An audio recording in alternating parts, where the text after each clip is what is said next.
Ukweli. Kama mlivyosikia, kesi imeahirishwa, na upande wa kuahirishwa kesi na mambo ya kitaalamu ya kesi atazungumza Dr. Nshara, mwanasheria mkuu wa chama. Lakini kwa upande wetu ni kwamba tunaiomba mahakama hiyo kesi kwa sababu imeahirishwa irudi kwa haraka ili iweze kuendelea na isikilizwe ifike mwisho, kwa sababu mwenyekiti wetu yuko ndani.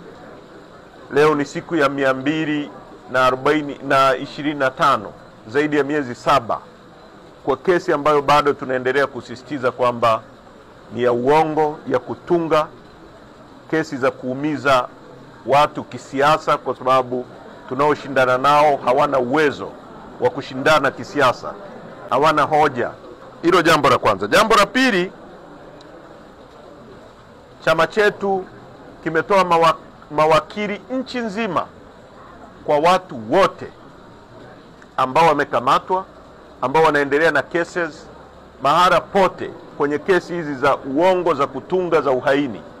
Kwa hiyo tunataka Watanzania waelewe kwamba chama chetu kitahakikisha wanapata uwakilishi kwa nchi nzima. Na katika hili tunapenda kuwashukuru sana Tanganyika Law Society. Wamefanya kazi ambayo kwa kweli inapaswa kufanywa na Law Society ya nchi nyingine yoyote. Kazi yao ni kutetea watu, na nataka nimshukuru kipekee rais wa chama cha mawakili wa Tanzania na mawakili wote wanaojitolea kuwapigania Watanzania nchi nzima.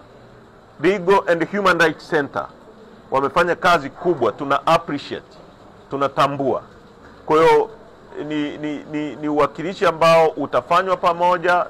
Tanganyika Law Society wanatoa watu, Legal and Human Rights Center wanatoa, na sisi Chadema kwa nchi nzima mawakili wetu watakuwepo kutetea Watanzania wengine wote ambao wanabambikiwa kesi. Kwa hiyo mkurugenzi wetu wa sheria na mwanasheria mkuu wetu wa chama wataeleza into details namna ya kushughulikia hayo mambo. UN wamezungumza kuhusu uchunguzi wa mambo mabaya, atrocities yaliyotokea Tanzania.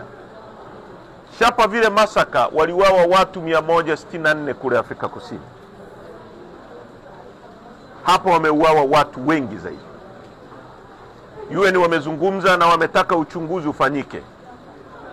Tunatambua na tunalikaribisha hilo, na tunawaomba uchunguzi usifanywe na vyombo vya dola vya Tanzania ambavyo vinatuhumiwa kufanya matukio hayo.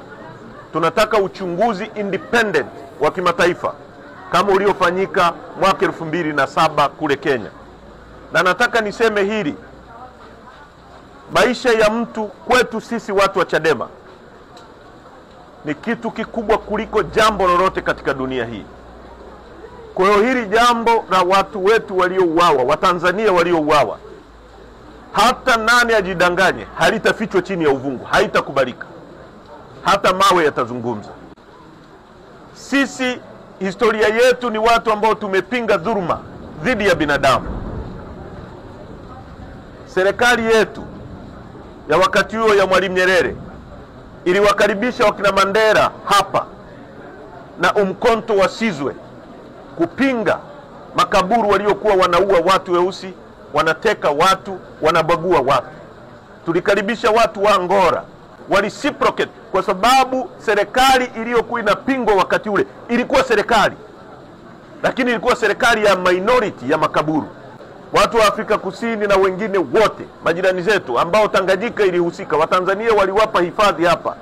Wawahifadhi wa Tanzania na watoe sauti kwa kutumia vyombo vyao vya habari, sababu tunajua hali ya vyombo vya habari vya Tanganyika, vya Tanzania kwa sasa. Walireciprocate hicho, na tunawashukuru ambao wanafanya hivyo. La mwisho kabisa, kama nilivyosema jana, tunaanza vikao vya kamati vya secretariat immediately na vikao vya kamati kuu ya chama immediately. Tutatangaza siku, tutajadili na tutaeleza kilichojiri na hatua tutakazochukua kama chama. hakuna kurudi nyuma mpaka nchi itakapopata ukombozi kutoka kwenye minyororo ya watu wanaotaka kutufanya koloni lao. Nchi hii ilipata uhuru mwaka 61. Asanteni sana kwa kunisikiliza. Kweli.